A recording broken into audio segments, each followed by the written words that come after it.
16th Street is a busy area of our city, and there's some exciting and necessary enhancements being made to this area.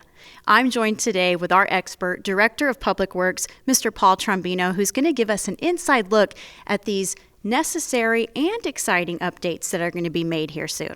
Paul, thanks so much for being here today. Thank you for having me. So I'm going to jump right in with what people want to know. Where on 16th Street can we expect these changes, and when will this take place? Okay, so 16th Street, essentially from 11th to 7th are the dimensions of the project. A lot of the work is really going to be focused between 10th and 9th, those two intersecting avenues with 16th Street. The schedule right now is it'll go out for bid in January, and we expect the contractor to begin work in early spring and should be complete by fall, November timeframe. Wow, that'll be here before we know it, huh? So what can residents and businesses expect during construction? It's a big project, so I imagine there's a lot that people are going to be able to see, maybe even above ground and below ground. Yes, actually both. The project's going to really reconstruct the entire street, sidewalks, all of the landscaping up and down the corridor, which means we're going to go underground and upgrade all of the water and sewer lines, all of the stormwater, so there's going to be some impacts. That is one of the things that we're going to be working on with the businesses. We've been coordinating with them pretty exclusively over the last year, and we'll have another meeting to really walk through the phasing to make sure that we provide as many opportunities as we can for businesses to be open, for people to easily get to the businesses.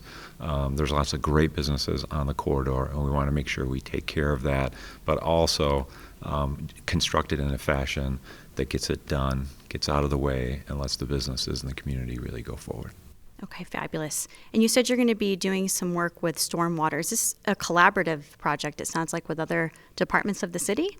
Yes, actually, Water and Sewer and Public Works have done a lot of collaborations on really looking at the water and sewer lines, the stormwater lines. Obviously, number 3 ditch actually goes through this area, so it's really important that we, as we reconstruct it, we actually make improvements, not only for all of the underground work, but the surface work, so that it stands for a long time. There's nothing that really needs to be done for a very, very long time along the corridor. All right, so 16th Street also, it's like I said, it's a busy area. So you've got folks, visitors, students, business owners, lots of transportation, getting there and getting around there. How does this project impact multimodal transportation? Now that's a fancy word. Can you explain what that is? Absolutely, yeah. It's what we would say this corridor is an active corridor, right? There's actually 2 transit stops that are different lines because that's how a lot of students get access to UNC. It's how they get other areas of the community. In addition, we're actually moving into micromobility. So you're going to see scooters, bicycles for rent, and this is probably the corridor that we're going to really focus that on. And obviously the thing that I really want to emphasize, beautiful sidewalks, right? 17-foot sidewalks on the north side, 12-foot sidewalks on the south side. So really a place to linger and socialize as much as to go to some really great businesses on the corridor. And I think that people are really going to see a lot of really interesting elements along the corridor. There's going to be artwork, landscaping, really unique lighting that the city has not done in the past up and down the corridor. So I think that'll help draw people to it, as even during the construction, if not for sure after construction. Wow, so much, many exciting elements. Now, you all did a lot of outreach with the public to get their feedback. How was Speak Up Greeley used in developing this project? I think the biggest thing about Speak Up Greeley, it's a community-focused platform for us, right? We want the community to be involved in the design, the concepting of all of our projects.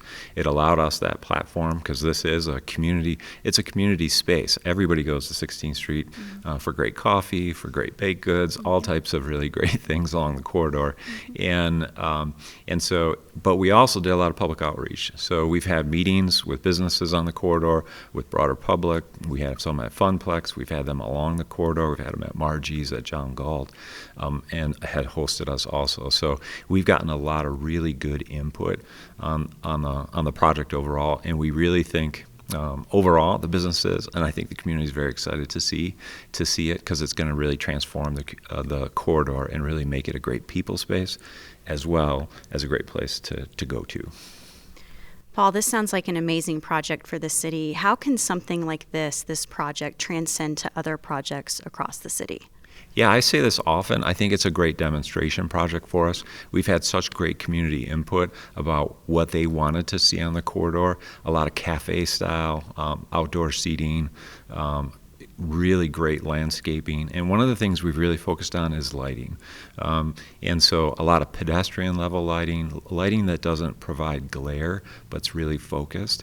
In addition, we're adding some canopy lighting along one of the mid-block crossings. So you'll see lighting strung across the roadway. That will allow us, and all the lighting is colored. So we can make it seasonal. We can change the colors. We can dim the colors depending on holidays and other things featuring businesses. So it's really going to offer up something that we think will take to 9th and 10th Street, that will take eventually along 8th Avenue overall, and really add these really nice context within the community overall. Fabulous. Paul, thanks so much for being here today. Thank you very much. To learn more about this exciting project, head to speakupgreeley.com.